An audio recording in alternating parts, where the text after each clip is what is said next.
जय हिंद दोस्तों, मैं विक्रम आपका भाई आपका दोस्त। आज हम बात करेंगे अध्याय 1 समुच्चय की, या जिसे हम सेट्स भी बोलते हैं। अब समुच्चय होता क्या है और इसे हम क्यों पढ़ेंगे, क्योंकि ये आपका अगला जो चैप्टर है संबंध और फलन, उसको परिभाषित करने के काम आता है। इसके साथ साथ ये आपका 12th क्लास में भी आएगा सेट। अब इसको ध्यान से समझिए, समुच्चय क्या होता है। इसके बाद हम इसके कुछ उदाहरण करेंगे और प्रश्नावली भी करेंगे।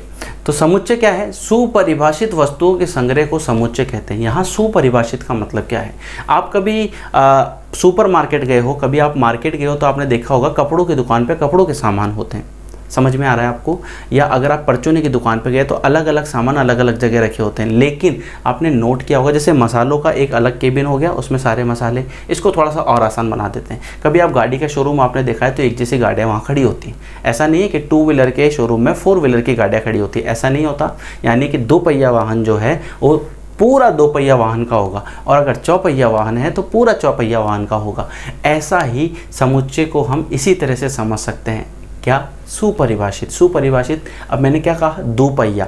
2 पहिया का मतलब जिसके अंदर 2 पहिया हो। अब 2 पहिए वाले जितनी भी गाड़ी है, जितनी भी गाड़ी, चाहे महंगी से महंगी हो, सस्ती से सस्ती हो, अगर वो 2 पहिया है तो हम कह सकते हैं कि वो एक अलग समुच्चय हो गया, या 2 पहिया वाहनों का एक समुच्चय। समझ में आया? इसी तरह से आप जब बैग जमाते हो, आप जब दुकान पे सामान लेने जाते हो तो एक जैसे सामान एक जगह रखे होते हैं, तो इसका मतलब हुआ कि वो सुपरिभाषित है, ताकि उसको ढूंढने में कोई आसानी हो। चलो संख्याएं की बात करते हैं। 2, 4, 6, 8, 10। आपने देखा कि ये क्या है? ये सम संख्याओं का समुच्चय। अब ये सम संख्याओं का समुच्चय कैसे हुआ? अरे भाई, इन सब के अंदर जो अंतर आ रहा है, इन सब में एक समानता है। इन सब में क्या समानता है? इन सब में अंतर जो है वो 2 का आ रहा है। तो इस वीडियो के अंदर हम समुच्चय पढ़ेंगे, इसके साथ इसको किस तरह से निरूपित किया जाता है, कुछ प्रतीक चिन्ह पढ़ेंगे, किसने इसकी खोज करी, और प्रश्नावली की बात करेंगे। तो बिना समय गवाए चलिए शुरू करते हैं। तो समुच्चय की खोज की है जॉर्ज कैंटर ने।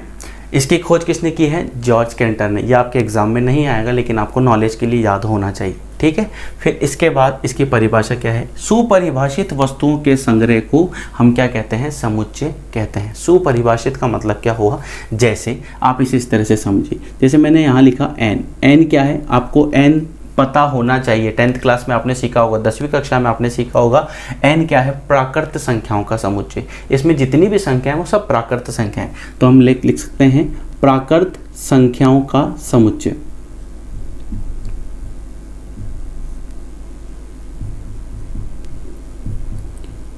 अगर हम बात करें समुच्चय, अगर हम बात करें w, ये क्या है? पूर्ण संख्याओं का समुच्चय, ठीक है। यानी इसमें सारी संख्या जो है वो क्या है? पूर्ण संख्या है।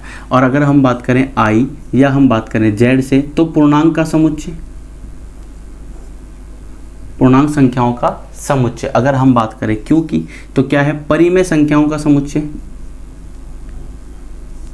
अब इसका मतलब क्या है कि इनमें सारी परिमेय संख्या ही होगी, इसमें सारे पूर्णांक ही होंगे, इसमें सारे पूर्ण संख्या ही होगी, और इसमें सारी प्राकृत संख्याएं होंगी। यानी आप उनको अलग अलग पहचान सकते हो। अगर कहीं पर n लिखा हुआ, इसका मतलब हुआ कि वो पूर्ण संख्याओं का समुच्चय है, या वो सारी पूर्ण संख्या है। क्लियर? तो ये आपके प्राकृत संख्या, पूर्ण संख्या, पूर्णांक और परिमेय संख्या। ठीक, क्लियर। अब देखिए कुछ प्रतीक चिन्ह हैं। मैं चाहता हूं कि इन्हें आप पहले देख लीजिए, अच्छे से समझ लीजिए, और फिर इसके साथ साथ इसे नोट कर लीजिए, क्योंकि एग्जाम के पॉइंट ऑफ व्यू से भी इंपॉर्टेंट है और आपको बेसिक चीज़ें आनी चाहिए। आगे जब हम इसके प्रकार पढ़ेंगे समुच्चय के, तो वहाँ पर ये चीज़ें बहुत काम आने वाली हैं। तो एक एक चीज़ पहले समझते हैं और उसके बाद उसका उपयोग भी देखते हैं। क्लियर? देखिए, सबसे पहले हम बात करते हैं इसकी। ये जो सिंबल है इसे हम बोलते हैं और, या हिंदी में बोलते हैं या। इसको हम बोलते हैं एंड। एंड का मतलब होता है और। इसके बाद है ये, इसको हम बोलते हैं, वैसे तो ये एक तरह से एप्सिलॉन है। एप्सिलॉन आप गणित के अंदर भी है, और ये फिजिक्स के अंदर भी आपको एप्सिलॉन के नाम से मिलेगा। और इसका मतलब होता है गणित में बिलोंग्स टू, यानी कि ये इसका अवयव है। और अगर इसको हम काट दें ऐसा बनाने के बाद, तो इसका मतलब है डज नॉट बिलोंग्स टू, यानी कि अवयव नहीं है। इसके बाद अगर हम बात करें इसकी, तो इसे हम बोलते हैं proper subset, is a proper subset या एक सही उपसमुच्चय। उपसमुच्चय आगे हम पढ़ेंगे।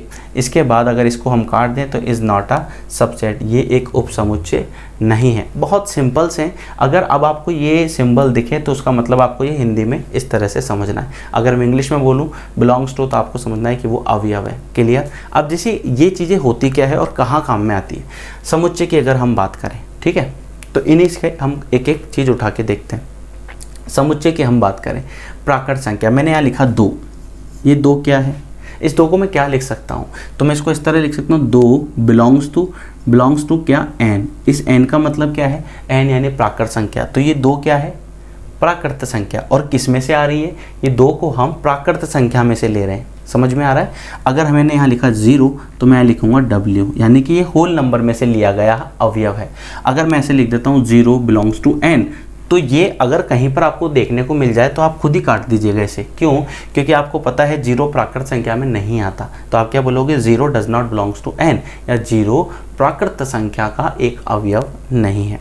तो 2 तरह की चीज़ें यहाँ पर होती है, एक होती है अवयव, एक होता है समुच्चय। समुच्चय को किस प्रकार परिभाषित करते हैं, सुपरिभाषित वस्तुओं के संग्रह को समुच्चय कहते हैं। लिखते किस तरह से, अंग्रेजी वर्णमाला जो होती है ना, अंग्रेजी वर्णमाला के जो बड़े अक्षर होते हैं उससे तो हम समुच्चय को प्रदर्शित करते हैं। मैं उम्मीद करता हूँ आपको ये समझ आ रहा होगा। वीडियो पसंद आया तो लाइक ज़रूर कीजिएगा। देखिए, समुच्चय की अगर हम बात करें तो जो कैपिटल लेटर होते हैं, यानी कि अंग्रेजी वर्णमाला के जो बड़े अक्षर होते हैं, जैसे ऐसा वाला A, फिर B या C या D, ये जो बड़े अक्षर होते हैं इनसे तो प्रदर्शित किया जाता है किसको, समुच्चय को। ध्यान से सुनना, इनसे प्रदर्शित किया जाता है समुच्चय को। इसको मैं लिख देता हूँ, अंग्रेजी वर्णमाला के बड़े अक्षर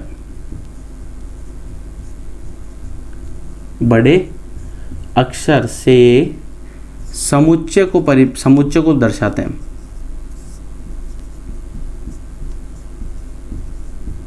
प्रदर्शित करते हैं। ये ध्यान रखना, काम में आएगा। चलो, ये तो एक बात हो गई। अब इसको लिखते किस तरह से, जैसे मैंने लिखा A एक समुच्चय है, A एक समुच्चय है, या B एक समुच्चय है, तो मैं लिखूंगा B बराबर। अब समुच्चय में क्या आया, मैंने मान लीजिए लिख दिया संख्याएं, कौन कौन सी, जैसे यहाँ लिख दिया मैंने 1 2 3 4 5, और इसको इस तरह से ब्रैकेट में बंद कर लिया, जिसको हम करली ब्रैकेट बोलते हैं। करली का मतलब होता है मुड़ा हुआ, तो ये कर्व है ना, तो इसलिए इसका नाम रख दिया करली ब्रैकेट। अब ये क्या है और ये संख्याएं क्या है। अब देखिए, पहली चीज़ आपको, ये क्या है, एक समुच्चय है, जैसा कि मैंने आपको अभी अभी बताया। ये क्या है, एक समुच्चय। ये जो 1 2 3 4 5 है ना, ये सब क्या है, इसके अवयव,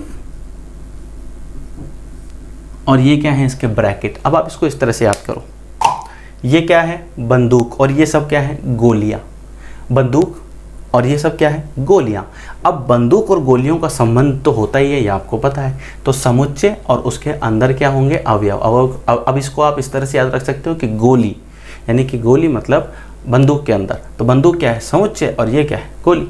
क्लियर हो गया। तो आपको इसके साथ साथ और ध्यान रखनी कि क्या अवयव को किसी से दर्शा सकते हैं हम। जैसे अगर इसी का हम एग्जाम्पल लें तो यहाँ पर मैं ऐसे लिख सकता हूँ इसको, 2 बिलोंग्स टू B। अब ये B क्या है, B एक समुच्चय है जिसके अंदर ये सभी संख्याएं आ रही है। क्या आपको समझ आ रहा है, B एक समुच्चय है जिसमें सभी संख्याएं आ रही है। अगर मैं ऐसे लिखता हूँ A बिलोंग्स टू B तो सही है। अगर मैं लिखता हूँ 3 बिलोंग्स टू B सही है। मैं लिखता हूँ 4 बिलोंग्स टू B सही है। अगर मैं लिखता हूँ 5 बिलोंग्स टू B ये भी सही है। और अगर मैं इसको काट देता हूँ, जैसे 6 बिलोंग्स टू B, तो आपको दिख रहा है 6 इसमें से नहीं है तो काट दो, सिंपल सी बात। यानी कि 6 इसका एक अवयव नहीं है। और B क्या है, B एक समुच्चय है 1 से 5 तक की संख्याओं का।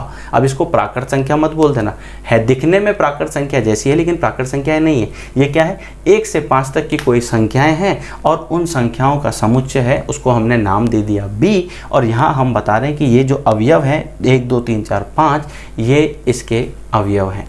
क्लियर हुआ? तो ये एक बेसिक सा कंसेप्ट हुआ।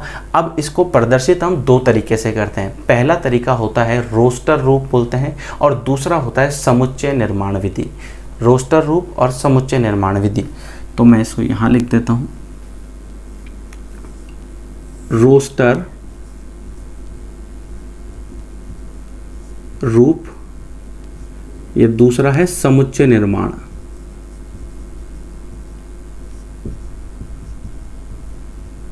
अब रोस्टर रूप क्या है और समुच्चय निर्माण क्या है? दोनों अलग अलग चीजें हैं, दोनों में अलग अलग तरीके से, नाम से ही पता लग रहा है, रोस्ट कर रहे हैं एक में और दूसरे में हम समुच्चय का निर्माण कर रहे हैं। समझ आ रहा है? एक में हम रोस्ट कर रहे हैं, एक में समुच्चय बना रहे हैं, और एक के अंदर बना बनाया समुच्चय को तोड़ रहे हैं, यानी कि रोस्ट कर रहे हैं। तो आप इसको इस तरह से याद रखोगे, रोस्टर का मतलब तोड़ना, और अगर हम बात करें समुच्चय निर्माण की तो हम उसमें क्या कर रहे हैं? बना रहे हैं। निर्माण मतलब होता है बनाना। क्लियर हुआ? अब इससे संबंधित थोड़े से और एग्जाम्पल देखते हैं। आइए दोस्तों बात करते हैं कुछ और उदाहरण की, और साथ साथ बात करेंगे इसके दोनों रूपों की। जैसे यहाँ पर कुछ उदाहरण दिए, 10 से कम प्राकृत संख्याओं का समुच्चय। तो 10 से कम प्राकृत संख्याएं कौन कौन सी होती है? 1, 2, 3, 4, 5, 6, 7, 8, 9। 10 से कम कहा है, 10 को गिनना नहीं है। 10 से कम प्राकृत संख्याओं का समुच्चय। अच्छा, इसको आपको और इजी करना है तो आप इसको यूँ समझो, जो चीज़ मेरे लिए है वही चीज़ आपके लिए होनी चाहिए। जैसे 10 से कम प्राकृत संख्याओं का समुच्चय 1 से 9 तक की संख्या मेरे लिए है, तो 10 से कम प्राकृत संख्याओं का समुच्चय 1 से 9 तक आपके लिए ही होगा। यानी दोनों के लिए जो चीज़ समान है आप कह सकते हो कि वो सुपरिभाषित है। सिंपल सी बात है। अगर जैसे मान लीजिए ये मार्कर है, ये मार्कर ब्लैक कलर का है, काले कलर का है, मेरे लिए तो काले कलर का है, आपके लिए। अब ऐसे बहुत सारे अगर मार्कर है और सारे ब्लैक कलर के, सारे काले कलर के, तो मैं क्या बोलूँगा कि काले कलर के मार्कर का एक समुच्चय। समझ में आ रहा है आपको? और अगर मैं कहूं, अब जैसे यहां पर मैंने कहा ना काले कलर के मार्कर का एक समुच्चय, अगर मैं इसको यूं कहूं कि मार्कर का एक समुच्चय, तो उसमें सारे मार्कर आ जाते हैं। उसमें जितने भी मार्कर हैं वो सब आ जाएंगे, जैसे लाल, हरा, नीला, पीला, सब आ जाएगा। अच्छा, वो सभी समुच्चय आपके लिए भी समान है, वही सभी समुच्चय मेरे लिए भी समान है। तो हम क्या कहेंगे? जो चीज आपके लिए हो वही चीज मेरे लिए होनी चाहिए। जैसे यहां पर अंग्रेजी के वर्णमाला के स्वर ए, ई, आई, ओ, यू, क्या आपके लिए इसके अलावा कुछ और होते हैं क्या? नहीं होते हैं। तो इसका मतलब है कि ये सुपरिभाषित है, यानी कि जो चीज आपके लिए है वही चीज मेरे लिए है। यहां पर इसके अलावा बात करें अगर भारत की नदियां या पाकिस्तान की नदियां, या आप बोल सकते हो कहीं पर कोई भी देश हो जिसकी नदियां, अगर हम उसकी नदियां की बात करें तो जो चीज मेरे लिए है वही चीज आपके लिए। तो आप क्या कह सकते हो कि ये एक सुपरिभाषित वस्तुओं का संग्रह है। अगर हम बात करें x² + 7x + 12 का हल, तो -3 और -4 ही मेरे लिए होगा, -3 और -4 ही आपके लिए होगा, कोई अलग अलग तो होगा नहीं। इसके अलावा हम बात करें विभिन्न प्रकार के त्रिभुज या चतुर्भुज, तो जो चीज़ आपके लिए है वही चीज़ मेरे लिए। त्रिभुज आपके लिए ऐसा होता है तो मेरे लिए भी त्रिभुज 3 भुजाओं से घिराई आकृति होती है। अब आप चाहो इसको टेढ़ा बनाओ, सीधा बनाओ, ये आपने वो देखा होगा, ऐड आता है एक बिंगो मैड एंगल, तो आप इसको कैसा भी घुमा लो, ये त्रिभुज ही रहेगा आपके लिए भी और मेरे लिए भी। अगर हम इसकी बात करें 24 के अभाज्य गुणनखंड, तो 24 के अभाज्य गुणनखंड जो होंगे वो आपके लिए जो है वही मेरे लिए, दोनों के लिए अलग अलग नहीं। यानी कि ये जो है वो सब क्या है? सुपरिभाषित है। तो सुपरिभाषित वस्तुओं के संग्रह को हम क्या कहते हैं? समुच्चय कहते हैं। अगर हम बात करें इसके प्रदर्शन की, तो सारणीबद्ध रूप से, या जिसे हम बोल सकते हैं रोस्टर रूप, एक फॉर्मेट ये हुआ, और दूसरा है नियम रूप या समुच्चय निर्माण रूप। अब जैसे सारणीबद्ध रूप में कैसे लिखते हैं किसी चीज को, रोस्टर में कैसे लिखते हैं? जैसे मान लीजिए ऐसा लिखा हुआ है ना, नवीन, NAVEEN, ये आपके पास एक समुच्चय दे दिया और आपसे कहा कि इसका रोस्टर रूप लिखिए, तो आप कैसे लिखोगे वो देखिए। आपको सबसे पहले एक ब्रैकेट ऐसे बनाना है, ठीक है। अब जो शब्द जितनी बार आ रहा है, जैसे मान लीजिए N 2 बार आ रहा है, तो आपको एक ही बार लिखना है। A 1 बार आ रहा है, 1 बार लिख दो। V 1 बार आ रहा है, 1 बार लिख दो। E 1 बार आ रहा है, 1 बार लिख दो। तो ये जो है इसे हम बोलेंगे, ये क्या है? इसकी रोस्टर फॉर्मेट है। ये एक नवीन एक नाम है, ये उसका रोस्टर फॉर्मेट है। अब जैसे ये था ना अंग्रेजी वर्णमाला के स्वर, तो अगर आपने इसको इस तरह से लिख दिया AEIOU, तो ये क्या बन जाएगा? इसका रोस्टर रूप बन जाएगा। अब एक बात समझना, अब यहाँ से थोड़ा सा मैं आपको एक बात और बता दूँ, आप चाहो तो इसे नोट कर सकते हो। कोई भी शब्द की, कोई भी अक्षर की, कोई भी संख्या की पुनरावृत्ति नहीं होती है रोस्टर रूप में, पहली बात। दूसरी बात, अगर इनके क्रम को उल्टा सीधा लिखा जाए तो भी कोई फ़र्क नहीं पड़ता। अगर मैं इसको इस तरह से लिख दूँ OIEUA, तो इससे कोई फ़र्क नहीं पड़ेगा। एक ही बात है, आपको तो क्या देखना है कि कोई भी शब्द या कोई भी अक्षर रोस्टर रूप में 2 बार नहीं आना चाहिए। बस इतना सा ध्यान रखिए, आपका आंसर सीधा सीधा आ जाएगा। यहाँ अगर हम बात करें राजस्थान शब्द के अक्षरों का समुच्चय, तो यहाँ पर देखो R कितनी बार आ रहा है, 1 बार। फिर उसके बाद कॉमा लगाया, A कितनी बार आ रहा है, 3 बार, तो हमने 1 बार लिखा है इसको, ठीक है। RA, फिर अगर आप चाहो तो मैं यहाँ पर देखो इस तरह से लिख रहा हूँ, आप चाहो तो इसको इस तरह से लिख लो, कोई फ़र्क नहीं पड़ रहा। R, फिर उसके बाद A। अगर राजस्थान आप पूरा लिख रहे हो ना कैपिटल अक्षर के अंदर, तो पूरा नहीं लिखना, बस ध्यान रखना आपको जो शब्द, जो अक्षर जितनी बार पुनरावृत्ति हो रही है आपको उनमें से सिर्फ एक ही बार लिखना है। जैसे R कितनी बार आ रहा है इसमें से, मैं यहाँ लिख देता हूँ, इसको समझने के लिए थोड़ा सा आसान हो जाएगा। इसको मैं कैपिटल से लिख देता हूँ, ध्यान रहेगा, RAJASTHAN। आप एक काम कीजिए, कमेंट सेक्शन के अंदर आपका जो भी गांव है, आपका जो भी शहर है, ज़िला है, तहसील है, कोई भी हो, आपका राज्य हो, आपको क्या करना है, उसका मुझे रोस्टर रूप जो है वो आप मुझे कमेंट सेक्शन में बताओगे कि सर हमारे गांव का रोस्टर रूप ये बनता है, हमारे गांव का जो नाम है उसका रोस्टर रूप ये बनता है। जैसे राजस्थान है, तो राजस्थान में R कितनी बार आ रहा है, 1 बार आ रहा है। A कितनी बार आ रहा है, 3 बार आ रहा है, लेकिन 1 बार लेना है। J 1 बार लेना है। फिर उसके बाद S 1 बार लेना है, T 1 बार लेना है और H 1 बार लेना है। फिर उसके बाद N 1 बार लेना है। अब देखो कोई रिपीट तो नहीं कर रहा, R आ गया, A आ गया, J आ गया, S आ गया, T आ गया, H आ गया, N आ गया। अगर कोई 1 बार आ रहा है तो आप उसको 1 बार ही लिखोगे, कोई 3 बार आ रहा है तो भी उसको आप 1 बार ही लिखना है, बस इतना ध्यान रखना। जैसे अंग्रेजी वर्णमाला के स्वरों का समुच्चय, तो आप लिख दो AEIOU। क्लियर। अगर हम बात करें 24 से विभाजित सभी प्राकृत संख्याओं का समुच्चय, तो 24 से किस किस का भाग जाता है, 24 से 1 का भाग जाता है, 24 से 2 का भाग जाता है, 24 में 1 का जाता है, 2 का जाता है, 24 में 3 का भाग जाता है, 24 में 4 का जाता है, 5 का नहीं जाता, 6 का जाता है, 7 का नहीं जाता, 8 तिया 24 होते हैं, फिर 8 8 8 ये 8, फिर उसके बाद 9 का नहीं जाता, 10 का नहीं जाता, 11 का नहीं जाता, फिर जाता है 12 का, 12 दूनी 24 होते हैं और 12 के बाद सीधा जाता है किसका, 24 का। 24 से विभाजित सभी प्राकृत संख्याओं का समुच्चय, तो ये अब इसने यहाँ पर देखो प्राकृत संख्या भी बोला है, तो आप ऐसा नहीं कि 1 से लेके सारे नंबर लिख दो, 24 से विभाजित। अब यहाँ पर आपको समझना है कि 24 में जिस जिसका भाग जा रहा है वो सारी संख्याएं लिखनी, लेकिन वो सारी क्या होनी चाहिए, प्राकृत संख्याएं होनी चाहिए। ये क्लियर हो गया आपको। अब इसके बाद हम बात करते हैं कौन सा, नियम रूप या समुच्चय निर्माण विधि। 2 बातें जो इंपॉर्टेंट थी मैंने आपको बता दी कि किसी भी संख्या की, किसी भी शब्द की पुनरावृत्ति नहीं होनी चाहिए। अगर हम बात करें भारत के नागरिकों का समुच्चय, अब इसको लिखते कैसे, समुच्चय निर्माण विधि जो है ये बहुत ज़्यादा इंपॉर्टेंट है, एग्जाम का क्वेश्चन है, मार्क कर लीजिएगा। समुच्चय निर्माण विधि किस तरह से आपको करनी है ये देखिए। सबसे पहले आपको, जैसे इसने कहा नागरिक, भारत के नागरिक, अब नागरिक को क्या मान सकता हूँ मैं, हमने एक काम किया, हमने माना भारत के नागरिक को हम x से दर्शा रहे हैं, ठीक है। तो लिखेंगे कैसे, एक ब्रैकेट बनाया, फिर इसमें x लिखा, फिर ऐसे प्रतीक चिन्ह लगाया जिसको हम कोलन कहते हैं, तो x कोलन यहाँ लिखा x और ये लिख दो, ये क्या है, भारत का नागरिक। तो x क्या है, भारत का नागरिक, वो कितने हैं, बहुत सारे हो सकते हैं, तो वो सब क्या बन जाएंगे, समुच्चय। इसी तरह समप्राकृत संख्याओं का समुच्चय, तो हम इसको एक ब्रैकेट बनाया, x मान लेते हैं। अब समप्राकृत संख्याओं का समुच्चय, ये इसने लिखा हुआ है शब्दों में, आपको बताना है कि इसको निर्माण किस तरह से करेंगे, ताकि इससे आप इसको यूँ समझो, इससे ये बन सकता है और इससे वापस ये बन जाना चाहिए, बस। तो यहाँ लिखा x कोलन, x क्या है, समप्राकृत संख्याओं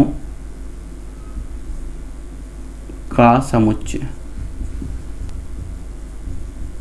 उम्मीद करता हूँ ये आपको समझ आ रहा होगा। वीडियो पसंद आ रहा हो तो लाइक ज़रूर कीजिएगा।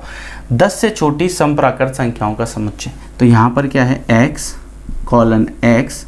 अब ये लिखना है आपको, x क्या है, 10 से छोटी समप्राकृत संख्याओं का समुच्चय, तो x कोलन x क्या है, 10 से छोटी समप्राकृत संख्या।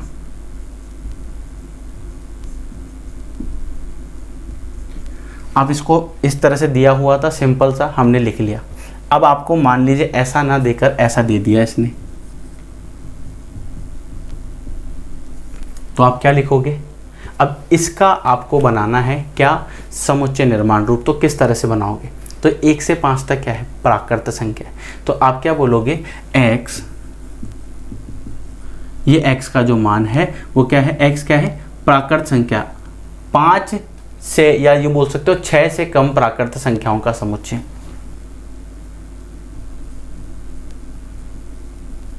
छह से कम प्राकृत संख्याओं का समुच्चय।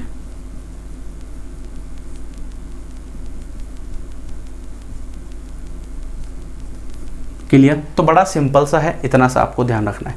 कभी कभी आपको क्वेश्चन रोस्टर रूप में दे रखा होगा, आपको इस तरह से लिखना है। तो ये इसका, अब अगर मान लीजिए आपको ये नहीं दे रहा हो और आपसे ये क्वेश्चन पूछा कि x:x 6 से कम प्राकृत संख्याओं का समुच्चय, तो आप यही तो लिखोगे। समझ आ रहा है आपको? तो ये क्या है? ऐसा रूप है जिससे हम वापस बना सकते हैं। क्लियर? अब जैसे यहाँ पर इसने दे रखा है राजस्थान, अब RAJASTHAN। अब यहाँ पर आप देख सकते हो कि यहाँ पर ये क्या है, आपके पास कुछ अक्षर दे रखे हैं, लेकिन इससे आप राजस्थान बनाने में हो सकता है आपको दिक्कत हो, परेशानी हो। जरूरी नहीं है कि नवीन वाले शब्द से ये नवीन ही बने, हो सकता है कोई दूसरा वर्ड भी बन सकता है। ठीक है, लेकिन ये सब क्या बात की बातें हैं। आपको तो सिर्फ इतना सा ध्यान रखना है कि आप समुच्चय निर्माण रूप में हम क्या करते हैं और रोस्टर रूप में हम क्या करते हैं। रोस्टर रूप में हम क्या करते हैं? कोष्टक बनाते हैं, मंझले कोष्टक, और उसके अंदर उन अंकों को या संख्याओं को लिख देते हैं, लेकिन पुनरावृत्ति नहीं होनी चाहिए। दोस्तों बात करते हैं कुछ और क्वेश्चंस की। जैसे यहाँ पर आपको दिया गया है x² + x - 2 = 0 का रोस्टर रूप लिखिए। अगर आपको सबसे पहले तो क्या करना है, इसके गुणनखंड कीजिए। गुणनखंड करने के बाद x का मान निकालिए और x के मान को ब्रैकेट में रखना ही इसका रोस्टर रूप है। तो यहाँ पर आप देख सकते हो, अगर आप इसको सॉल्व करोगे तो ये x² और आपको चाहिए किसका? प्लस का 1, तो प्लस का 2x और माइनस का x - 2 = 0। इन दोनों में से x कॉमन आ गया तो ये x + 2 बच गया, इसमें से -1 कॉमन आ गया तो x + 2 बच गया। x + 2 और यहाँ पर कितना आ गया? x - 1 = 0। तो x का मान कितना आ गया? x का मान आ गया 1 और -2। तो आप इसको रोस्टर रूप में कैसे लिखोगे? 1 और -2। इस तरह से आपको इसको लिखना है। उम्मीद करता हूँ आपको ये समझ आ रहा होगा। वीडियो पसंद आया तो लाइक ज़रूर कीजिएगा। यहाँ पर आपने किया x बराबर, x का जो भी मान आया उसको आपने रोस्टर रूप में लिख दिया। अब जैसे यहाँ पर इसने दिया है समुच्चय x, अब मुझे बताओ किस रूप में लिखा हुआ है? ये समुच्चय निर्माण में लिखा हुआ, लेकिन आपको लिखना किस में? इसका आंसर रोस्टर रूप में लिखना है। तो x एक धन पूर्णांक है और x² का मान जो है वो 40 से छोटा है। ध्यान रखना है, x² का मान 40 से छोटा है। तो सिंपल सी बात है, आप इसको किस तरह से लिखोगे रोस्टर रूप में? देखो x बराबर 1 ले सकते हैं क्या? 1 ले सकते हैं क्योंकि 1 का स्क्वायर 40 से छोटा आता है। 2 ले सकते हैं, 2 का स्क्वायर 4 40 से छोटा होता है। 3 ले सकते हैं, 3 का स्क्वायर कितना? 9 40 से छोटा होता है। 4 ले सकते हैं क्या? 4 का स्क्वायर 16 40 से छोटा होता है। 5 ले सकते हैं क्या? 5 भी ले सकते हैं क्योंकि 5 का स्क्वायर 40 से छोटा होता है। 6 भी ले सकते हैं क्योंकि 6 का स्क्वायर 40 से छोटा होता है। ये आपने लिख लिया इसका कौन सा? रोस्टर रूप। अब रोस्टर रूप में किस तरह से लिखना है इसको? x के मान पता लग गए तो 1 2 3 4 5 और 6, ये इसका रोस्टर रूप हो गया। अब यहाँ पर आपको दिख रहा होगा कि 1 से 6 तक की संख्याएं हैं ऐसी जो किसके रूप में है? आपके पास x² का जो भी मान होगा वो 40 से छोटा होगा। अब इसी तरह अगर हम यहाँ पर बात करें कि समुच्चय आपको ये दे रखा है, इस समुच्चय को समुच्चय निर्माण रूप में लिखिए। अब मुझे बताइए 1 क्या है, इस 4 क्या है, 9 क्या है, 16 क्या है, 25 क्या है? आपको देखने पर पता चल रहा होगा कि ये जो नंबर है ये किसी ना किसी के वर्ग जैसे दिख रहे हैं, क्योंकि 1 का स्क्वायर 1 होता है, 2 का स्क्वायर 4 होता है, 3 का स्क्वायर 9 होता है, 4 का स्क्वायर 16, 5 का 25, 6 का 36, 7 का 49, 8 का 64। यहाँ पर आप देख सकते हो कि 1 4, तो आप इसको समुच्चय निर्माण में लिखना है। तो समुच्चय निर्माण में कैसे लिखेंगे? ब्रैकेट बनाया, फिर यहाँ लिखा x, यहाँ लिखा x क्या है? एक प्राकृत संख्या का वर्ग, प्राकृत संख्या का वर्ग। आप चाहो तो इस तरह से लिखो, और अगर ये आपने लिख दिया ना कि x क्या है? एक प्राकृत संख्या का वर्ग। अब यहाँ पर x को आप इस तरह से भी लिख सकते हो कि x जो है वो किस में से बिलोंग कर रहा है? n में से। मैंने कहा था ये सिंबल याद रखना काम आएंगे। तो x का जो भी मान है वो n में से है, और n क्या है?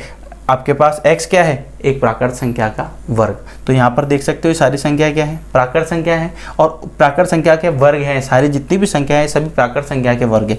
अगर मैं इस x की जगह 1 रखूँगा तो 1 का स्क्वायर 1 आ जाएगा, 2 रखूँगा तो 2 का स्क्वायर 4 आ जाएगा, इसलिए यहाँ पर n लिखा। अच्छा, यहाँ w क्यों नहीं लिखा, क्योंकि w के अंदर 0 आता है और यहाँ पर 0 का स्क्वायर कहीं पर या 0 कहीं पर भी नहीं दिया गया है, इसलिए हमने यहाँ पर क्या w नहीं लिखा और क्या लिखा, प्राकृत संख्या। तो ये इसका क्या बन गया, ये इसका एक रूप बन गया। आप चाहो इसे इस तरह से भी लिख सकते हो, ये तो एक तरीका है, आप चाहो तो इस तरह से भी लिख दो कि x बराबर n स्क्वायर और यहाँ लिख दो n बिलोंग्स टू n। इसका मतलब क्या है, x क्या है, एक प्राकृत संख्या, x बराबर का मान कितना है, n का स्क्वायर, n क्या है, प्राकृत संख्या में से लिया गया कोई भी एक संख्या। तो n बराबर 1 रखोगे तो 1 का स्क्वायर एक बार ये आ जाएगा, n बराबर 2 रखोगे इसमें से लेकर तो आपके पास 2 का स्क्वायर 4 यहाँ आ जाएगा। समझ आ रहा है आपको।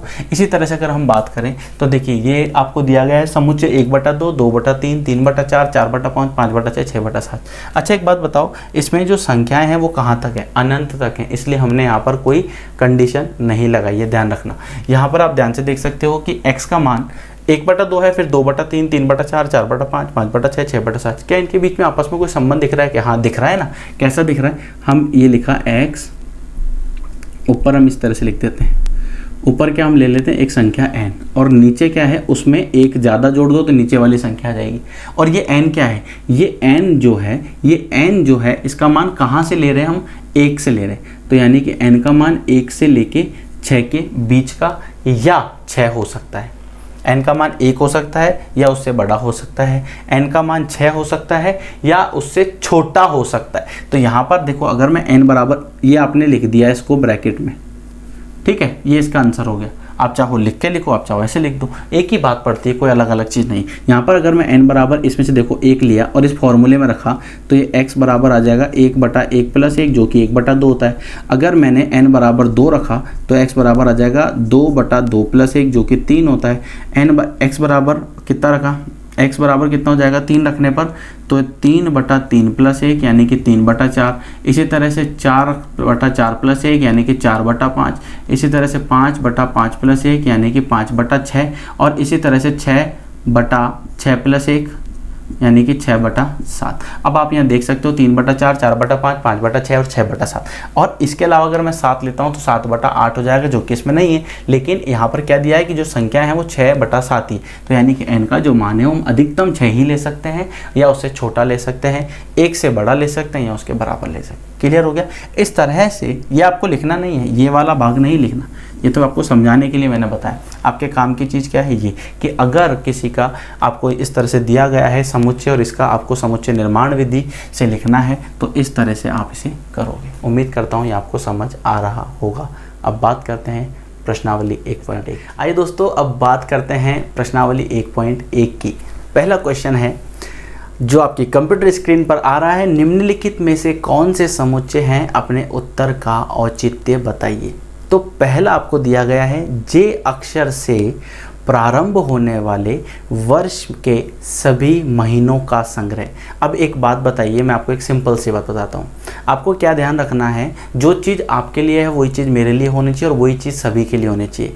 तो जे से प्रारंभ होने वाले जो महीने हैं, जैसे जनवरी हुआ तो आपके लिए जो जनवरी है मेरे लिए भी वही जनवरी है। तो इसका मतलब हुआ जैसे आपके लिए जो जुलाई है मेरे लिए वही जुलाई है। इसका मतलब हुआ कि ये एक क्या है, समुच्चय। क्लियर हो गया।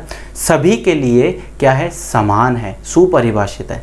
इसी तरह दूसरा है भारत के 10 सबसे अधिक प्रतिभाशाली लेखकों का संग्रह। अब मुझे एक बात बताइए, हो सकता है आपको मुंशी प्रेमचंद पसंद हो और हो सकता है मुझे कोई और लेखक पसंद हो, समझ रहे हो आप। तो ये एक समुच्चय नहीं हुआ, क्योंकि यहाँ पर हर पर्सन के हिसाब से, हर व्यक्ति के हिसाब से अलग अलग आदमी हो सकता है। क्लियर। इसके बाद हम बात करें तो दूसरा वाला जो है वो समुच्चय नहीं है।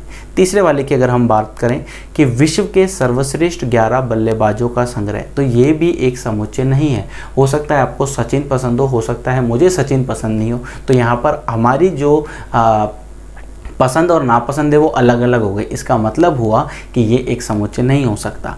ठीक है। इसके बाद अगर हम बात करें कि आपकी कक्षा के सभी बालकों का संग्रह, अरे भाई आपकी क्लास में जितने बच्चे हैं जो आपके लिए हैं वही मेरे लिए, अलग अलग तो होंगे नहीं ना।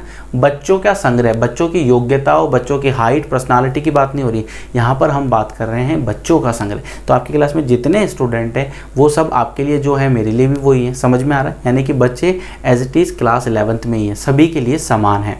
इसी तरह से तो चौथा वाला जो है वो आपको क्या हुआ, एक समुच्चय हुआ। इसी तरह अगर हम बात करें 100 से कम सभी प्राकृत संख्याओं का संग्रह, तो 100 से कम जितनी भी प्राकृत संख्याएं जो आपके लिए हैं वही मेरे लिए, अलग अलग तो हो नहीं सकती, तो इसका मतलब हुआ कि ये भी एक समुच्चय है। इसी तरह लेखक प्रेमचंद द्वारा लिखित उपन्यासों का संग्रह। अब एक बात बताइए, अब यहाँ पर नाम लिख दिया गया है कि लेखक प्रेमचंद, तो यहाँ पर जब नाम लिख दिया गया है तो कृतियाँ भी, यानी कि उसकी जो उसने जो भी कहानियाँ लिखी है, उपन्यास लिखे हैं, वो उसी के लिए है, एक ही आदमी को समर्पित है। और जो अब जैसे लेखक प्रेमचंद ने कोई उपन्यास लिखा तो वो जो उपन्यास आपके लिए वही उपन्यास मेरे लिए भी। यहाँ पर पसंद और नापसंद की बात नहीं हो रही, क्योंकि क्वेश्चन में देखिए ध्यान से पूछा क्या गया है कि लेखक प्रेमचंद द्वारा लिखित उपन्यासों का संग्रह सुपरिभाषित है। इसका मतलब है कि ये क्या है, एक क्या हुआ, एक समुच्चय है। इसी तरह अगर हम बात करें सभी सम पूर्णांकों का संग्रह, सभी सम पूर्णांकों का संग्रह, तो जो पूर्णांक आपके लिए वही पूर्णांक मेरे लिए, इसका मतलब क्या हुआ, ये एक समुच्चय हुआ।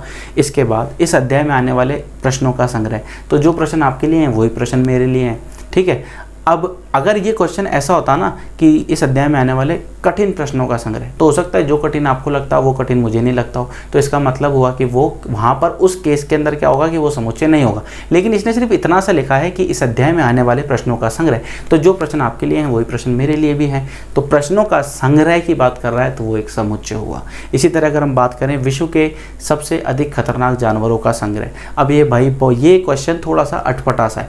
यहाँ पर भी आप देख सकते हो कि एक चीज़ से आपको डर लगता है, हो सकता है आपको शेर से डर नहीं लगता हो, मुझे शेर से डर लगता है ना, आपको छिपकली से डर लगता हो, मुझे छिपकली से डर नहीं लगता, तो ये अलग अलग चीज़ें हो गई, यहाँ पर भिन्नताएं आ गई, पसंद नापसंद की बात हो गई। तो इसका मतलब ये हुआ कि विश्व के सबसे अधिक खतरनाक 10 जानवर आपके लिए अलग हो सकते हैं और मेरे लिए अलग हो सकते हैं। इसका मतलब हुआ कि ये समुच्चय नहीं है, जबकि समुच्चय की परिभाषा के हिसाब से जो चीज़ आपके लिए है वही चीज़ मेरे लिए भी होनी चाहिए। क्लियर हो गया, उम्मीद करता हूँ आपको समझ आया होगा।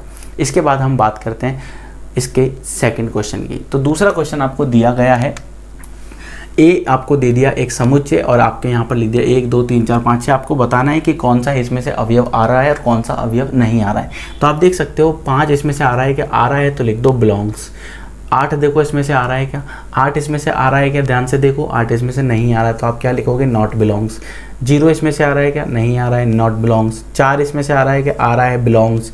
2 इसमें आ रहा है, बिलोंग्स। 10 आ रहा है क्या, नहीं आ रहा है, नॉट बिलोंग्स। क्लियर हो गया।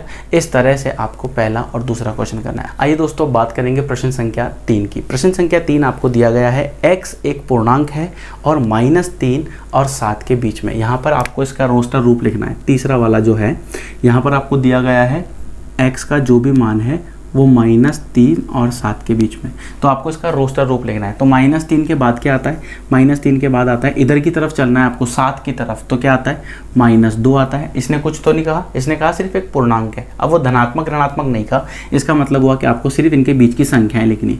तो -2 -1 0 1 2 3 4 5 और 6 इनके बीच की संख्याएं लेनी है, इनके बाद की आपको संख्याएं नहीं लेनी।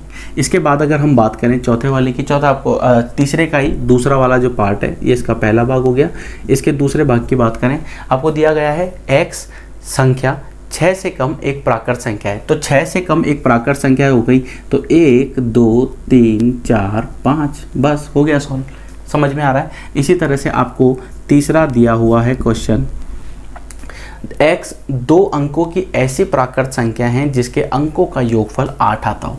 तो बड़ा सिंपल सा है, अंकों का योगफल 8 आता हो तो 1 से, अब इसने क्या कहा कि x एक ऐसी 2 अंकों की ऐसी प्राकृत संख्या है, प्राकृत भी बोला, और दूसरा 2 अंकों की संख्या है, तो आप उनका योग कितना आना चाहिए, 8। तो हम 1 से स्टार्ट करते हैं। 1 में कितना जोड़ दें कि 8 आ जाए, 7, तो यहाँ लिख दो 7। तो पहली संख्या तो हो गई आपकी 17। इसके बाद 2 में कितना जोड़ दें कि 8 आ जाए, 2 में 6 जोड़ देंगे तो 8 आ जाएगा, और 26 वो संख्या होगी जो 2 अंकों की और इनके अंकों का योग 8 है। इसके बाद अगर हम बात करें तो 2 हो गया, फिर इसके बाद देखो 3, अब 3 में कितना जोड़ दें, 5, फिर इसके बाद क्या हो गया 4, तो 4 के बाद 8 बनाने के लिए क्या बनाना पड़ेगा 4, फिर इसके बाद 5 है तो क्या बनाना पड़ेगा 3, फिर 6 है तो क्या बनाना पड़ेगा 2, 7 है तो क्या बनाना पड़ेगा 1, यानी किसकी ज़रूरत है 8 बनाने के लिए 1 की। इसी तरह से अगर 8 है तो क्या बनाना पड़ेगा 0। अब आप यहाँ पर 0 8 मत लिख देना, ये 2 अंकों की संख्या नहीं है, ये एक ही अंक है। 0 8 एक ही अंक है, 2 अलग अलग अंक नहीं है। समझ आया? इस तरह से ये हुआ इसका थर्ड पार्ट। अगर हम इसके चौथे पार्ट की बात करें कि x एक अभाज्य संख्या है जो 60 की भाजक है। अभाज्य संख्या ऐसी संख्या है जिसमें सिर्फ स्वयं का भाग जाता हो, ऐसा आपने बहुत बार सुना होगा। बट मैं आपको जो लाइन बता रहा हूँ आप इसे ध्यान से सुनिएगा कि ऐसी संख्या जिसके अधिकतम 2 ही गुणनखंड हो। जैसे एक के एक ही गुणनखंड हो सकता है, इसका मतलब है कि ये अभाज्य संख्या नहीं है। 2 की बात करें तो 2 का 1 भी है और 2 भी है। इसी तरह 3 में 1 का भाग जाता है और 3 का जाता है। 4 है तो 4 के अंदर 1 का जाता है, 2 का जाता है, 4 का खुद का जाता है। तो 1 से 2 से ज़्यादा हो गए। जब 2 से ज़्यादा हो गया तो ये अभाज्य नहीं है। तो अभाज्य कौन कौन सा हुआ? अभाज्य हो गया जिसके अंदर 60 की भाजक है, यानी कि 2 है, 3 है और 5 है, इसके अलावा और होगा ही नहीं। क्लियर? फिर इसके बाद अगर हम बात करें नेक्स्ट की, आपको दिया गया है ट्रिग्नोमेट्री शब्द के सभी अक्षरों का समुच्चय। ट्रिग्नोमेट्री शब्द के सभी अक्षरों का समुच्चय तो बड़ा सिंपल सा है, एक ही शब्द को आपको एक ही बार लिखना है बस। देखो ट्रिग्नोमेट्री है तो टी कितनी बार आ रहा है? जितनी बार भी आया हमें एक बार लिखना है। आर हमें एक बार लिखना है। फिर TRI ट्रिग्नोमेट्री, ट्रिगोनोमेट्री METRY। अब आपको इसमें से बताना, देखो T आ गया, R आ गया, I आ गया, फिर G आ गया, O आ गया, N आ गया, फिर M आ गया, E आ गया, T आ चुका है। देखो T हमने ले लिया तो R ले लिया, I ले लिया, G ले लिया, O ले लिया, N ले लिया, O ले लिया, M ले लिया। E आपका पहले नहीं आया, एक बार हमने लिख चुके हैं। T आपका आ चुका है, काट दो। R आपका आ चुका है, काट दो। Y एक बार आया तो ये आ गया। समझ में आया? इस तरह से ये इसका रोस्टर रूप बन गया। अब अगर हम बात करें बैटर, BETTER शब्द के सभी अक्षरों का समुच्चय, तो ये बैटर है तो इसको बैटर ही बना देते हैं। B एक बार आ गया, E एक बार आ गया, T एक बार आ गया, R एक बार आ गया। ठीक है, B एक बार आया। बैटर की स्पेलिंग होती है BETTER, ये स्पेलिंग होती है ना BETTER। B एक बार ले लिया, E ले लिया तो हटा दो, इसको भी एक बार लिख दिया। T ले लिया तो हटा दो, इसको भी। फिर बचा कितना R, तो R लिख दिया। इस तरह से आपको लिखना है। तो ये आपका हो गया इसका रोस्टर रूप। उम्मीद करता हूँ ये आपको समझ आया होगा और पसंद आया होगा। वीडियो पसंद आया तो लाइक ज़रूर कीजिएगा। अब बात करते हैं इसके नेक्स्ट क्वेश्चन की।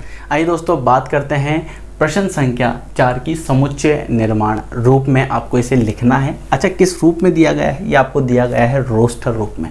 किस में लिखना है? आपको लिखना है समुच्चय निर्माण रूप में। कैसे लिखेंगे? देखिए, इसको ध्यान से देखिएगा। 3, 6, 9 और 12। आपको ध्यान से देखने पर क्या लगेगा कि 3 का पहाड़ा चल रहा है। 3 एकम 3, 3 दूना 6, 3 तिया 9, 3 चौक 12। इसका मतलब हुआ कि आप इसे लिख सकते हो x, यहाँ पे लिख दो x बराबर 3n, यानी कि n बराबर 1 रखने पर n क्या है? प्राकृत संख्या में से लिया गया नंबर है, और n जो है इसका मान हम अधिकतम कितना ले सकते हैं और कम से कम कितना ले सकते हैं? प्राकृत संख्या में से ही लेना है। तो n का मान जो है हम 1 लेने पर कितना मिल जाएगा? 3, और अधिकतम हम ले सकते हैं 4। इससे ज़्यादा नहीं ले सकते, क्योंकि 1 लेने पर 3 मिल जाएगा, 3 आ गया। 2 लेने पर 6 मिल जाएगा, 3 लेने पर 9 मिल जाएगा, 4 रखने पर 12 मिल जाएगा। समझ आ रहा है आपको? सिंपल सा है, बहुत छोटा बेसिक कंसेप्ट लगाओ, आंसर सीधा आ जाएगा। अगर हम बात करें 2, 4, 8, 16 और 32, ध्यान से देखो क्या दिख रहा है आपको कि 2 की टेबल दिख रही है मुझे। 2 एकम 2, 2 दूना 4, फिर 4 दूना 8, 8 दूना 16, 16 दूना 32। या इसको आप इस तरह से लिखो कि अगर x कॉलन x बराबर 2 की घात, अगर मैं n लिख देता हूँ और n का घात n में लिखा है और n का मान जो है वो प्राकृत संख्या में से लिख लें, लेकिन अधिकतम कहाँ तक ले सकते हैं? 32 आना चाहिए। यानी कि n का जो मान है वो 1 रख सकते हैं। 1 रखने पर 2 आ जाएगा, 2 रखने पर 4 आ जाएगा, ये रहा। 3 रखने पर 8 आ जाएगा, ये रहा। 4 रखने पर 16 आ जाएगा, ये रहा। और 2 की घात 5 होता है 32, लेकिन हम अधिकतम 5 ही ले सकते हैं, इससे ज़्यादा नहीं ले सकते हैं। अगर हम बात करें 5, 25, 125, 625, 125 की। तो ये और भी इजी हो गया, क्योंकि यहाँ पर आप देख सकते हो ये क्या है, x कॉलन x बराबर 5 की घात n, यानी 5 की घात 1 रखने पर 1, 5 आ जाएगा, 5 की घात 2 रखने पर 25, 3 रखने पर 125, 4 रखने पर 625, यानी कि n का मान जो है वो प्राकृत संख्या में से आता है, और n जो है वो आपका 1 से लेके कितना है, 1 2 3 4 तक ही ले सकते हो। इसी तरह से देखो 2 4 6 8, अभी कितना है, कहाँ तक जा रहा है, कुछ पता है क्या, अनंत तक जा रहा है, नहीं पता, तो हम क्या लिखेंगे, सिंपल सा x बराबर x कॉलन x बराबर 2n, यानी कि n बराबर क्या है, एक प्राकृत संख्या है, और कितनी है ये पता नहीं। जैसे यहाँ पर कंडीशन थी ना, क्योंकि यहाँ पर देखो आगे है ना डॉट डॉट डॉट ऐसे नहीं लिखा हुआ था, इसका मतलब हुआ कि ये यहीं तक ही जाएगा। तो यहाँ पर हम क्या कर रहे हैं, इसके अंदर भी आप देख सकते हो कि ये जो है वो अनंत तक जा रहा है, बाकी सब इन दोनों के अंदर क्या है, सिंपल तक जा रहा है, इसलिए हमने यहाँ कंडीशन लगा दी, और इस क्वेश्चन में कंडीशन नहीं लगाई। अभी जैसे 1 से लेकर 100 तक है, तो आप क्या बताओगे, 1 4 9, तो यानी कि यहाँ पर x बराबर n की घात, अब यहाँ पर देखो कितना है n की घात n, आप इसको समझिए, यहाँ पर आपको दिया गया है n, हमने माना है कि x बराबर n हो सकता है, लेकिन ये क्या है, ये 1 है, ये क्या है 4, ये किसका स्क्वायर है, 2 का स्क्वायर, ये क्या है 3 का स्क्वायर, ये क्या है 4 का स्क्वायर, और इसी तरह से ये क्या है 10 का स्क्वायर। समझ में आ रहा है, 1 2 3 4, यानी कि यहाँ पर जो संख्या है वो स्क्वायर के रूप में दिया गया है, सबके ऊपर स्क्वायर है, तो n की घात स्क्वायर के रूप में दिया गया है। n जो है प्राकृत संख्या में से लेना है, और सबसे ज़रूरी बात क्या है कि n का मान जो है वो 1 से लेके 10 के बीच में ही ले सकते हैं, इसके अलावा नहीं ले सकते हैं। उम्मीद करता हूँ ये आपको समझ आया होगा। कंसेप्ट बहुत क्लियर है, बहुत सिंपल छोटा कंसेप्ट है, तो आपको सिर्फ एक आध बार प्रैक्टिस करनी, नहीं समझ में आता है आप कमेंट सेक्शन के अंदर बता सकते हो, या डिस्क्रिप्शन बॉक्स में मेरा नंबर है, आप वहाँ से भी मुझे मैसेज कर सकते हो व्हाट्सअप पे कि सर मुझे ये वाला पर्टिकुलरली टॉपिक, टाइम मेंशन कर देना कि सर इस टाइम पर मुझे ये चीज़ समझ में नहीं आए। आप चाहो तो मेरा नंबर लिख सकते हो 8209448347, आप चाहो तो मुझे वहाँ पर मैसेज कर देना व्हाट्सअप पर कि सर इस पर्टिकुलर टाइम पर मुझे ये चीज़ समझ में नहीं आई, तो मैं आपको ज़रूर इसका रिप्लाई कर दूंगा। लेकिन आपका ये कंसेप्ट बहुत अच्छे से क्लियर होना चाहिए, क्योंकि ये आगे जाके बहुत काम आने वाला है। अब बात करते हैं इसके नेक्स्ट क्वेश्चन का। आइए दोस्तों बात करते हैं प्रश्न संख्या 5 की। प्रश्न संख्या 5 आपको दिया गया है, इसमें आपको रोस्टर रूप में व्यक्त करना है, समुच्चय निर्माण में आपको दिया गया है। जैसे पहले की अगर हम बात करें तो पहला क्वेश्चन आपको दिया गया है 5वें का पहला क्वेश्चन, ठीक है। 5वें का फर्स्ट पार्ट आपको क्या दिया गया है कि x एक विषम प्राकृत संख्या है। अब विषम प्राकृत संख्या कौन सी होती है, तो सिंपल सा लिख दीजिए 1 3 5 7, इस तरह से आपको लिखना है, लेकिन कहाँ तक है ये आपको इसमें नहीं दिया गया है। इसके बाद अगर हम बात करें इसके दूसरे वाले भाग की, तो दूसरा आपको दिया गया है x एक पूर्णांक है और -1/2 से लेके 9/2 के बीच में आता है। तो x एक पूर्णांक है जो -1/2 से लेके 9/2 के बीच का है। अब -1/2 से लेके 9/2 के बीच का मतलब ये हो गया कि यहाँ पर आपको ध्यान रखना है -1/2, और उसके बाद कितना आता है, देखो इसको इस तरह से करना, ये आपकी नंबर लाइन है 0, ये आपके पास आ गया -1, और इसके बाद आ गया ये कितना है -12। तो यहाँ पर आपको क्या करना है कि पूर्णांक लेना है, लेकिन आधा तो पूर्णांक होता नहीं है, इसका मतलब हुआ आप क्या क्या ले सकते हो, 0 ले सकते हो, 1 ले सकते हो। 9/2 कितना होता है, 9/2 का मतलब होता है 4.5, 2 चौक 8, 1 बच जाएगा, 2 पंजे 10। तो आप क्या क्या ले सकते हो, 0 1 2 3, और फिर ले सकते हो आप 4। 5 नहीं ले सकते क्योंकि 4.5 है, तो 4.5 है तो 4.4 भी नहीं ले सकते, क्योंकि पूर्णांक की बात होती है। पूर्णांक का मतलब ही होता है पूर्ण अंक, ऐसा अंक जो पूर्ण हो। तो 4.5 जो है वो पूर्ण अंक नहीं है, 4 क्या है, पूर्ण अंक है, इसलिए क्या हुआ, हमने 0 से 4 तक की संख्याएं ली। इसके बाद अगर हम बात करें नेक्स्ट वाले की, तो आपको दिया गया है x² जो है यहाँ पर। अब एक बात बताओ, किस किस का मान 4 के बराबर हो सकता है, 4 से छोटा हो सकता है, लेकिन कंडीशन क्या है, x एक पूर्णांक है। तो हमने एक काम करा, हमने काम किया क्या, -2 रख के देखते हैं। -2 का स्क्वायर किया, कितना आएगा 4। अगर हम -1 का स्क्वायर करें तो कितना आएगा 1। अगर हम 0 का स्क्वायर करें तो आएगा 1, 0 सॉरी। अगर हम 1 का स्क्वायर करें तो कितना आएगा 1, 2 का स्क्वायर करें तो कितना आएगा 4। आप देख सकते हो यहाँ पर 4 प्राप्त हो रहा है, लेकिन जैसे ही अगर मैं इनके मान चेंज करूँगा, अगर मैं -3 का स्क्वायर करूँगा तो 9 आ जाएगा, जो कि 4 से ज़्यादा होता है। इसलिए मैं -3 नहीं ले सकता, मुझे क्या लेना पड़ेगा, मुझे लेना पड़ेगा 2 ही लेना पड़ेगा। तो यहाँ पर आप देख सकते हो कि जो x के मान मैं अधिकतम ले सकता हूँ वो क्या क्या हो सकते हैं। x में ले सकता हूँ -2, -1, 0, 1 और 2। इसके अलावा मैं कोई मान नहीं ले सकता। अगर मैं बात करूं इसके बाद वाले की, फोर्थ पार्ट की, चौथे वाले की, तो चौथा आपको दिया गया है कि लॉयल शब्द का एक अक्षर है लॉयल, LOYAL। तो सिंपल सा है, इसमें से L लेना है, यहाँ से काट दो, O लेना है, फिर उसके बाद Y लेना है और उसके बाद A लेना है। अगर मैं बात करूं पांचवे की कि पांचवा आपको क्या दिया गया है, तो पांचवा आपके पास है x वर्ष का ऐसा महीना जिसमें 31 दिन नहीं होते हैं। 31 दिन किस किस में नहीं होते हैं, 31 दिन किस में होते हैं, देखो जनवरी में 31 होता है, फरवरी में 31 नहीं होता है। फरवरी, मार्च में आपके पास देखो, ऐसा आपने जो बचपन में सीखा होगा, जनवरी, फरवरी, फिर मार्च के अंदर आपके पास 31 होते हैं। मार्च, अप्रैल लिख दो, अप्रैल लिख दिया। फिर उसके बाद मई में 31 होते हैं। जून के अंदर नहीं होते हैं, जून के अंदर नहीं होता। फिर जून के बाद आपका हो गया जुलाई, और उसके बाद आपके पास आ गया अगस्त। तो जुलाई और अगस्त दोनों के अंदर 31 होते हैं, जून, जुलाई, अगस्त। फिर उसके बाद आ गया सितंबर, और देन आपके बाद आ गया नवंबर। इनके अंदर जो है आपके पास जो है 31 दिन नहीं होते हैं। क्लियर हुआ। फिर इसके बाद हम बात करते हैं अंग्रेजी वर्णमाला का एक व्यंजन जो के से पहले आता हो। अब के से पहले जितने भी व्यंजन आते हैं वो सारे लिख दीजिए, A-E-I-O-U को छोड़कर, क्योंकि वो सब क्या है, स्वर। क्लियर। तो इस वीडियो में फिलहाल इतना ही। नेक्स्ट वीडियो में फिर मुलाकात होगी आपसे इसके आगे के क्वेश्चन की। इसका जो नेक्स्ट क्वेश्चन है वो आपका होमवर्क है, वो आपको करना है। क्लियर। अगर कोई प्रॉब्लम आती है तो आप कमेंट सेक्शन में बता सकते हो या मुझे व्हाट्सएप पे मैसेज कर सकते हो। वीडियो पसंद आया हो तो like, subscribe, share and comment करना ना भूलें। इजाज़त दीजिए, अगली वीडियो में फिर मुलाकात होगी इसके आगे के टॉपिक के साथ। जय हिंद।